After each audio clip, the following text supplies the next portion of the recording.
এই মুহূর্তে গুরুত্বপূর্ণ সব আপডেট ও বাংলা সংবাদ দেখতে আপনাকে স্বাগতম। প্রথমেই জানিয়ে দেব, নারায়ণগঞ্জের গডফাদার শামীম ওসমান স্ত্রীসহ গ্রেপ্তার। রাঙামাটিতে বৃষ্টিপাত কমলেও পানিবন্দী অসংখ্য মানুষ। নাইক্ষ্যংছড়ি সীমান্ত দিয়ে অনুপ্রবেশের চেষ্টা, মিয়ানমারের ৮ নাগরিক আটক।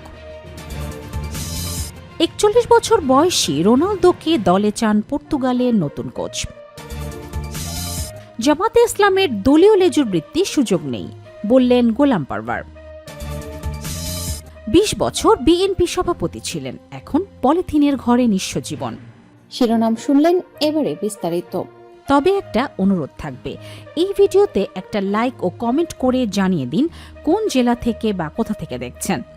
রাঙামাটিতে বৃষ্টিপাত কমলেও পানিবন্দী অসংখ্য মানুষ। রাঙামাটিতে বৃষ্টিপাত কমলেও সপ্তাহ জুড়ে টানা ভারী বর্ষণে উজান থেকে নেমে আসা পাহাড়ি ঢলে সৃষ্ট আকস্মিক বন্যায় পরিস্থিতি এখনও অপরিবর্তিত।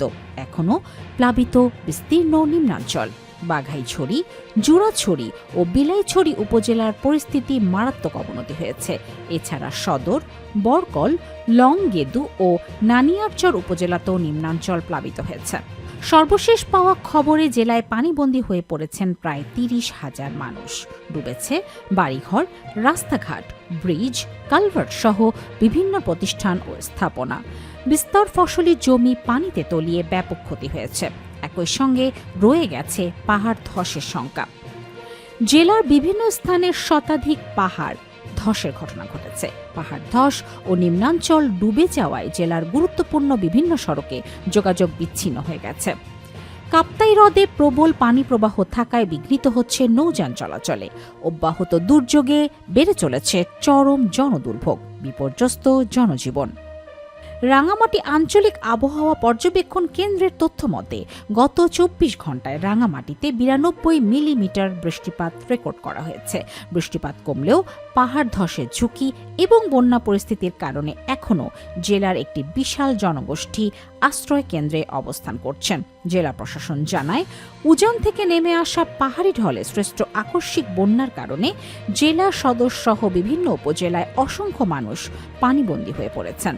বাঘাইছড়ি, জুরাছড়ি ও বিলাইছড়ি উপজেলার পরিস্থিতি উদ্বেগজনক। পাহাড় ধস ও বন্যার ঝুঁকিপূর্ণ এলাকা থেকে স্থানীয়দের নিরাপদ স্থানে সরিয়ে নিতে জেলা প্রশাসন, সেনাবাহিনী, ফায়ার সার্ভিস, পুলিশ ও বিভিন্ন স্বেচ্ছাসেবী সংগঠন যৌথভাবে উদ্ধার ও ত্রাণ কার্যক্রম পরিচালনা করছে।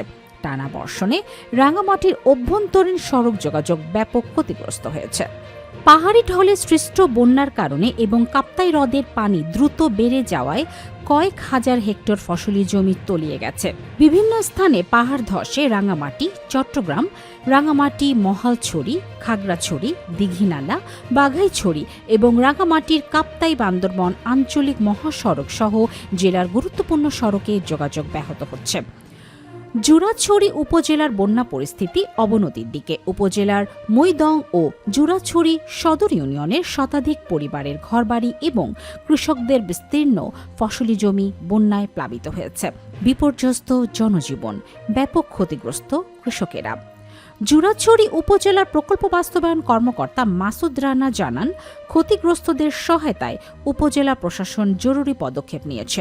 মৈদং ইউনিয়নের ক্ষতিগ্রস্তদের খাদ্য সহায়তায় ২ টন চাল বরাদ্দ দেওয়া হয়েছে। পর্যায়ক্রমে উপজেলার অন্যান্য ক্ষতিগ্রস্ত এলাকাতেও প্রয়োজনীয় ত্রাণ সহায়তা পৌঁছে দেওয়া হবে। উপজেলার বেশ কয়েকটি শিক্ষা প্রতিষ্ঠান ক্ষতিগ্রস্ত হয়েছে। স্থানীয় প্রশাসন পরিস্থিতি পর্যবেক্ষণ করছে। প্রবল বর্ষণ ও উজান থেকে নেমে আসা পাহাড়ি ঢলে কাঁচা লং নদীর পানি বেড়ে যাওয়ায় বাঘাইছড়ি উপজেলার বিস্তীর্ণ নিম্নাঞ্চল প্লাবিত হয়েছে।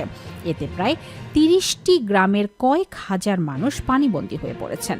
বাঘাইছড়িতে বর্তমানে ১২৯টি পরিবার সম্পূর্ণ পানিবন্দী অবস্থায় রয়েছে। তবে এসব পরিবারের লোকজনকে উদ্ধার করে নিরাপদ আশ্রয় কেন্দ্রে নিয়ে যাওয়া হয়েছে।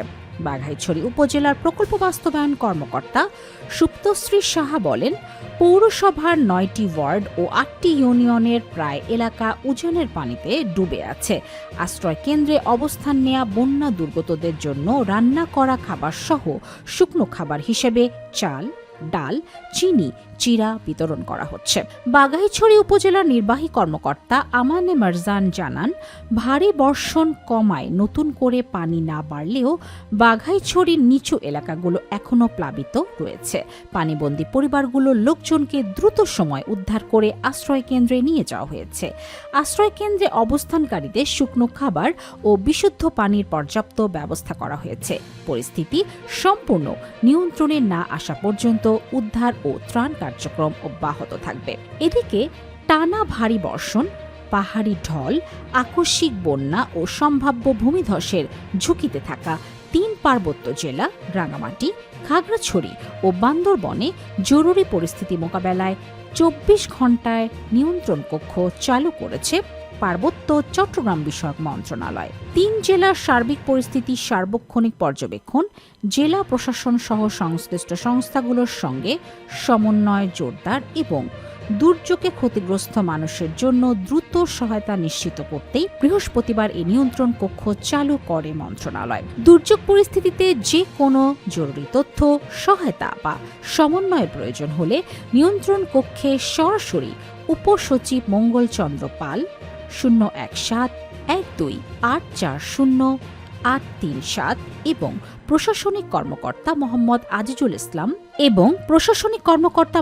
আজিজুল ইসলামের 017-2600-7693 সঙ্গে যোগাযোগ করা যাবে। রাঙামাটি সদরের সাপছড়ি ইউনিয়নের শুকুরছড়ি এলাকায় মাটি সরে গিয়ে 33 কেভি লাইনের 2টি পিলার হেলে যাওয়ায় বৃহস্পতিবার রাত 8টা থেকে শুক্রবার ভোর 4টা পর্যন্ত বিদ্যুৎবিহীন ছিল পুরো শহর। জেলা ত্রাণ ও পুনর্বাসন কর্মকর্তার কার্যালয়ের সর্বশেষ তথ্য অনুযায়ী জেলায় অতিবর্ষণের ফলে সৃষ্ট দুর্যোগপূর্ণ পরিস্থিতিতে এই পর্যন্ত মোট 4,392 জন মানুষ বিভিন্ন কেন্দ্রে আশ্রয় নিয়েছেন। পুরো জেলায় সরকারি ব্যবস্থাপনায় আশ্রয় কেন্দ্রগুলোতে তদারকি জোরদার করা হয়েছে। বাঘাইছড়ি পৌরসভা ও উপজেলার বিভিন্ন ইউনিয়নে পাহাড়ি ঢলে সবচেয়ে বেশি ক্ষতিগ্রস্ত হয়েছে।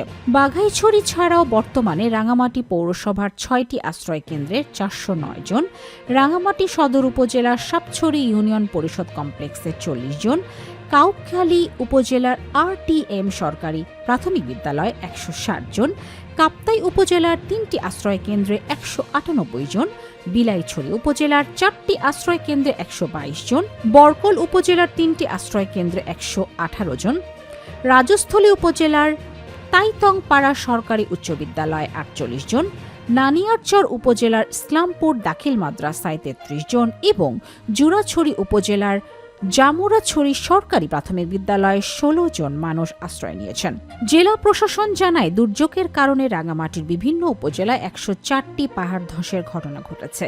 এর মধ্যে বিলাইছড়িতে 37টি, কাউখালীতে 30টি, কাপ্তাইয়ে 3টি, বাঘাইছড়িতে 15টি, রাঙামাটি সদরে 13টি, নানিয়ারচরে 2টি এবং লংগদুতে 4টি পাহাড় ধসের ঘটনা ঘটে। জেলা প্রশাসক নাজমা আশরাফি বলেন, জেলার বন্যা ও পাহাড় ধস পরিস্থিতি অত্যন্ত গুরুত্বের সঙ্গে পর্যবেক্ষণ করা হচ্ছে। 4,392 জন মানুষকে ইতোমধ্যে নিরাপদ আশ্রয় কেন্দ্রে আনা হয়েছে। তাদের 3 বেলার খাবার, বিশুদ্ধ পানি ও চিকিৎসা ব্যবস্থা নিশ্চিত করা হয়েছে। যে কোনো জরুরি পরিস্থিতি মোকাবেলায় জেলা ও উপজেলা প্রশাসনে ব্যাপক তৎপরতা জোরদার রেখেছে। জেলায় বিভিন্ন স্থানে 104টি পাহাড় ধসের ঘটনা ঘটেছে। এখন পর্যন্ত জেলার বিভিন্ন কেন্দ্রে প্রায় 4,500 মানুষ অবস্থান করছেন। আবহাওয়া স্বাভাবিক না হলে পরিস্থিতি আরও অবনতির আশঙ্কা করছে। তাই ঝুঁকিতে থাকা লোকজনকে দ্রুত আশ্রয় কেন্দ্রে গিয়ে অবস্থান নিতে বলা হচ্ছে। নাইখংছড়ি সীমান্ত দিয়ে অনুপ্রবেশের চেষ্টা, মিয়ানমারের 8 নাগরিক আটক। বান্দরবনের নাইখংছড়ির ঘুমধুম সীমান্ত দিয়ে বাংলাদেশে অনুপ্রবেশের অভিযোগে মিয়ানমারের 8 নাগরিককে আটক করেছে বর্ডার গার্ড বাংলাদেশ বিজিবি। শুক্রবার 10 জুলাই দুপুরে ঘুমধুম ইউনিয়নের 8 নম্বর ওয়ার্ডের 41 নম্বর সীমান্ত পিলার সংলগ্ন গাছবুনিয়া নামক এলাকা থেকে তাদের আটক করা হয়। বিজেপি বলছে, আটক ব্যক্তিরা নিজেদের মিয়ানমারের সদস্য বলে দাবি করেছেন। সন্ধ্যায় তাদের নাইখংছড়ি থানায় হস্তান্তর করা হয়। তবে আটককৃত ব্যক্তিদের মধ্যে মং বা তংচঙ্গা নামের একজন বাংলাদেশি নাগরিক হিসেবে তার ভুয়া জাতীয় পরিচয়পত্র ও জন্ম নিবন্ধন বিজেপির নিকট উপস্থাপন করে। তার জাতীয় পরিচয়পত্র ও জন্ম নিবন্ধন পর্যবেক্ষণে কোনো মিল পাওয়া যায়নি। নাইক্ষ্যংছড়ি থানার ভারপ্রাপ্ত কর্মকর্তা ওসি মোহাম্মদ মোজাম্মেল বলেন, কক্সবাজার ৩৪ বিজিপি ৮ জনকে আমাদের কাছে হস্তান্তর করেছে। সীমান্ত অনুপ্রবেশের ঘটনায় মামলা করা হচ্ছে। তারা মিয়ানমারের কোনো বাহিনীর সদস্য কিনা তা যাচাই করা হবে। ঘুমধুম সীমান্তের কয়েকজন বাসিন্দা জানান, আজ সকালের দিকে মিয়ানমারের ৮ জন নাগরিক রাখাইন রাজ্যের কাটাতারের সীমান্ত অতিক্রম করে বাংলাদেশে প্রবেশ করেন। পরে সীমান্ত পিলার ৪১ নম্বর অতিক্রম করে গাছবনিয়া এলাকায় এসে আশ্রয় নেন। স্থানীয় লোকজন জানান, তাদের নিজেদের রাখাইন রাজ্যের সংঘাতের কারণে প্রাণ বাঁচাতে পালিয়ে এসেছেন বলে জানান। খবর পেয়ে কক্সবাজার ৩৪ বিজিপির আওতাধীন রেজুপাড়া বিউপির টহল দল ঘটনাস্থলে গিয়ে তাদের আটক করে। কক্সবাজার ৩৪ বিজিপির অধিনায়ক lieutenant colonel SM. Khairul Alam পিবিজিএম-পিএসসি বলেন, আটক ব্যক্তিরা মিয়ানমারের নাগরিক, তবে মিয়ানমারের কোনো বাহিনীর সদস্য কিনা এই মুহূর্তে নিশ্চিত হওয়া যায়নি। তাদের থানায় হস্তান্তর করা হয়েছে।